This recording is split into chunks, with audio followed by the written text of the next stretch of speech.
Welcome today to another round of the Business Spotlight interview series. And today I'd like to introduce Dennis Savic from Savic Motorcycles. Welcome, Dennis. Thanks for having me, Phil. Maybe if we could start out just by introducing what it is that Savic Motorcycles actually does. So we produce high performance electric motorcycles out of Melbourne.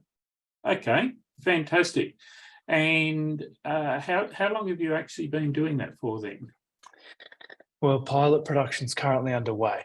So we're still pretty early stages, but we started working on electric motorcycle tech probably, started 2015. Right. Inception, okay. Yeah, and so it's really taken all that time, development, R&D, all of that stuff. Tell me, how many mistakes have you made along the way? Fair few, and probably still got a fair few more to go, I'd say. Right, okay. How did you actually get into this business then, Dennis? It's something I've always wanted to do. So, I wanted to build a bike when I was in high school, and the teacher told me I had to be an engineer to do that, and so that's what led me to study engineering. And then I finished uni end of 2014 and started building bikes 2015. So that's just some kind of really strange, I guess childhood passion. And I started studying business while I was studying my engineering degree and discovered the concept of finding a gap in the market. And I already rode bikes as well, so that was, a plus. But I thought electric bikes are probably going to be a bit of a gap, and we seem to be pretty well positioned, I think. So, I think that's partly luck, partly, a bit of elbow grease. So, yeah. So, maybe you could tell the audience a little bit about the type of motorcycles that you are, I guess, engineering then. Yeah, sure. So they're high performance motorcycles, and so how we distinguish that is basically anything over 30 to 40 kilowatts of power. Your learner type bikes that compete with 125 or 250 or 300 cc, normally they're sub 25 kilowatts, and so our bikes have 60 kilowatts, which is what we disclose publicly anyways.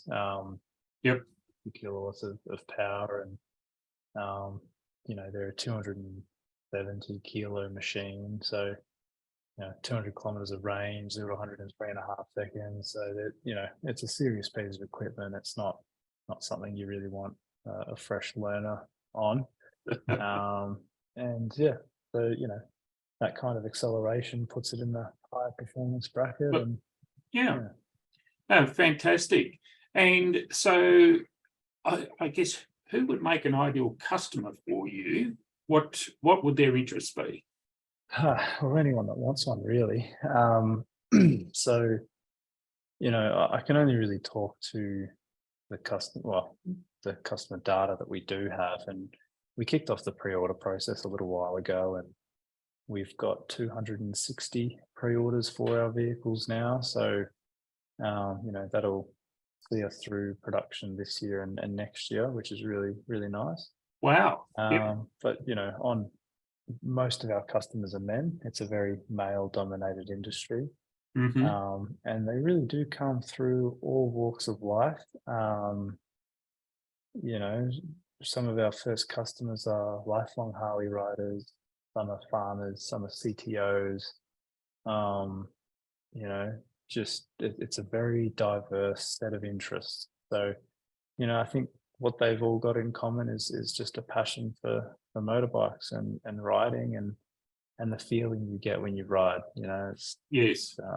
Non-motorcyclists probably won't understand it. They might never have been on one.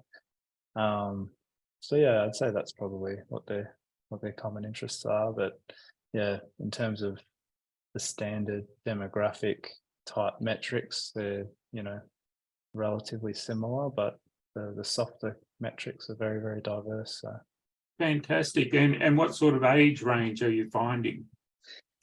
They're normally between early 30s and early 60s kind of thing.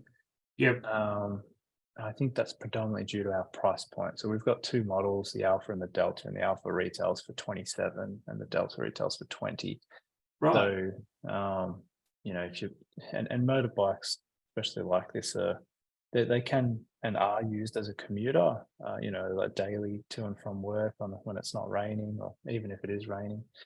But I think that, it's a recreational vehicle as well. And so Right. if you're buying a recreational vehicle for that kind of money, you've got some savings to spend, and that only comes around by the time you're in your mid-30s normally. So Yeah.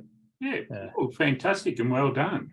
So you mentioned that you started in designing and engineering in 2015. Yeah. What's been some of the biggest challenges that you've actually had to face in getting from where you were to where you are today?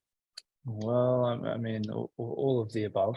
I started straight after uni, so I was pretty green, Yep. and just life in general. And I like to think I'm a little bit more seasoned now. I've got a few more scars to show. I think, building an automotive product is a huge undertaking from an engineering perspective. It's a huge undertaking in a supply chain perspective. And then also from a production perspective, if you're trying to make everything economical, it has to be a particular way. And there's a lot of work that needs to go into making sure that all of the 350 components are at the right price and come on time and are assembled in the right way, and everything's serviceable and all that kind of stuff. So, and then there's all the compliance and analysis know-how. So, personally, one of my biggest challenges has been just trying to consume that required knowledge as quickly as possible, because I'm about to clock 31, so I'm relatively young. Yep. And so, yeah, it's been a lot of hours learning things that you don't know, and you uncover what you don't know and realize you've got to learn some more. And but no, we're in a really good place now. We've got pilot production happening, and hopefully first customer deliveries not long after. And it's looking promising. Fantastic and well done. And so just on that learning level and the learning scale then, what would you say the biggest thing is that you've learnt about yourself working through these processes? Yeah, interesting question. What have I learned about myself? Well, I mean, do you want the positive or the negative? We'll stay with positive. Okay. What is the thing I learned most about myself? I don't know. I think my ability to work harder, not always smarter, but definitely harder, is probably more than the average person by some margin. Yes. I've met some pretty hardworking people in my time, and the hours that I'm able to do over an extended period of time is not advisable for health reasons. And I seem to somehow manage just before I break. I've definitely tested those limits, and I think my ability to persist and just not quit. So just never really quit, no matter how hard it got or how uncertain things became. It just kind of fueled me to work even harder to make it happen. So, we've built this business on $3.5 million of external equity investment, in addition to my own time and investment in the early days. And that is a very, very, very lean budget for an automotive startup. Absolutely it is. So I think the other thing I think I've learnt about myself that I'm pretty good at is building teams. Right. well, look, maybe I can't take credit for that, but one thing that we do have is amazing people behind the scenes. We have a very lean team, but they're all incredibly competent, and passionate, and resilient, and just genuinely good people. So yeah, building teams and resilience, I think, are the two main things. Yeah, fantastic. Well done. So yeah, when you think about this journey, how have you been keeping yourself inspired to keep going every day? Well, I think if you have to keep yourself inspired, you're doing the wrong thing. Mm-hmm. For me anyway. So obviously everybody's different. I was pretty fortunate to just identify something I'm very passionate about, Yep. something I see a huge opportunity for, and giving up to me, or quitting to me, is giving up on myself to some degree. It's probably a very unhealthy mentality to have. Yep. But I consider that pull motivation, not push motivation. I think it's that kind of passion pulls you through all the shit times that you're going to have. And sorry for swearing, rather than just trying to push through every time and just getting exhausted every time. So Yeah. like our mentality is, all right, we'll get through this. We'll get through this next month, and then it'll be a little bit better. And it's not, but we'll get through that too. And so Yeah. you just yeah. So look, I'm really interested in that you've said, being passionate, and it's the passion that actually drives you. And I think that is just an absolute critical aspect for business owners, no matter what they do. Well, I don't know if it's necessary, but I think the greater the undertaking, or the more difficult the business is, the more necessary it probably becomes. Mm. Yeah. Yep. And look, as part of this whole business spotlight interview series, I think that's been the one common thing that's been coming through from most of the people that I've interviewed, and particularly the ones that have gone on to really achieve some success, is be passionate about what you're doing. Yeah. And persevering, persisting, never losing sight of what the goal is. Yeah. And, I mean, it's easier said than done, though. It's pretty rare, I think, or it's not very common that people can actually identify what they're truly passionate about. It requires a lot of intrinsic thinking and trying different things sometimes, and not everyone's going to be passionate about something. So you're just not. Or you might be, and it might not be a good business model. It might be a hobby, and there's nothing wrong with that either. So I guess I just like to mention that, because some people think if they don't own a business, or they're not crazy, obsessively passionate about something, that there's something wrong with them, and it's just not the case. I'd probably argue the opposite. Look, it's one trait that I think is very important, and it can take several goes to actually find what it is that you are passionate about. Yeah, for sure. So what words of advice would you have for anybody that was thinking about starting a business then, Dennis? Oh, look, there's this one, I think it was a piece of advice given by Elon, and that was, don't do it. And the reason he gave that advice was because if you really want to start a business, you'll start it anyways and not listen to that advice. If that advice deters you, you're probably not cut out for it anyways. There was a third reason behind it as well, but it escapes me. So I think, but it's a tough slog. It's all sunshine and rainbows when you start, and you have your starting capital, and then you burn through that pretty quickly, and you get stuck. And it's just be prepared for hard times, and it's pretty broad, not very helpful. Well, no, I think with, you know, with what you've identified there, that is very helpful, is that, you know, it's when you do start out in business, you've got to be prepared for hard times.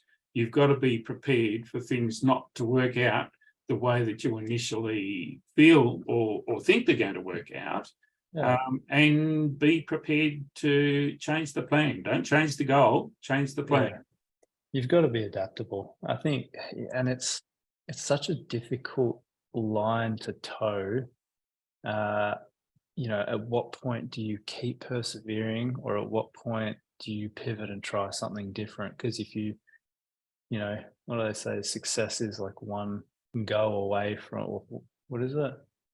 The next step after failure. It's just on the other side of failure, and you know, failing, it depends on how you define, you know, failing at something. But you know, you might have found 900 ways to fail, and 901 would have been your secret sauce. And so, you know, that's a huge mental battle, you know, for anyone internally. Yes. But yeah, be prepared to fail, try and enjoy the journey. It really is one of the most rewarding things. You know, like, I forecast what we might look like in 10 years from now, and you know, we're already in the golden era for us as a team and as a business. And I just try and reflect on that sometimes and go, you know, the good times really are now. You know, we're having an awesome time overcoming the impossible, or doing our best anyways. And yeah. So Yeah. So what does the future look like for your industry then? well, we're obviously going to be massive.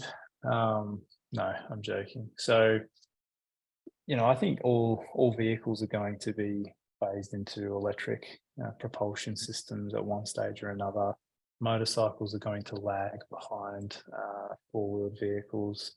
And you know, like I said before, we're pretty well positioned to capitalize on that white space market. We've got some good competitive advantages, both from a product and a business perspective. Yep. And you know, we're aiming to produce 45,000 vehicles a year by 2040. That's our long-term vision. Over the next few years, we want to get to 5,000, and then, you know, 5 or so years after that, we want to get to 20. And so, yeah, you just got to baby steps. You got to take it one step at a time and overcome those milestones and do what you need to keep going. Yep.